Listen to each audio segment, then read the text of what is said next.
అన్నా నేను ఇంత ముద్దుగా ముచ్చటగా ఉంటాను కదా, ఈ మనుషులు అంతేంటన్నా తెల్లగా ఎర్రగా అంత గలీజ్గా పుట్టారు.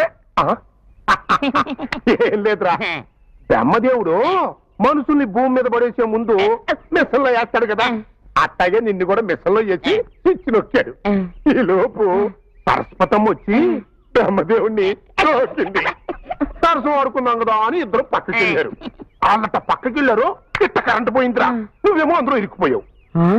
అలాగా మళ్ళీ ఆయన తిరిగి వచ్చేసరికి నువ్వు మిషన్లో గెల్ల గెల్ల గెల్ల గెల్ల గెల్ల కొట్టుకుంటున్నావు. పాపమైన హ్యాండిల్ వేసి బయటికి తీసి భూమి మీద పడేశాడు. అందుకే లారీ గుద్దిన లంగడా ఫేస్తో ఎంత అందంగా పుట్టావు ఆ బ్రహ్మదేవుడి వల్ల. అను బ్రహ్మదేవుడు అంటే జ్ఞాపకం వచ్చిందన్నా, బ్రహ్మదేవుడికి 4 తలకాయలు ఉంటాయి కదా, అవును 4 చేతులు కూడా ఉంటాయి కదా, మరి అవి కూడా నరుకుతా నువ్వేం అడగబోతున్నావు?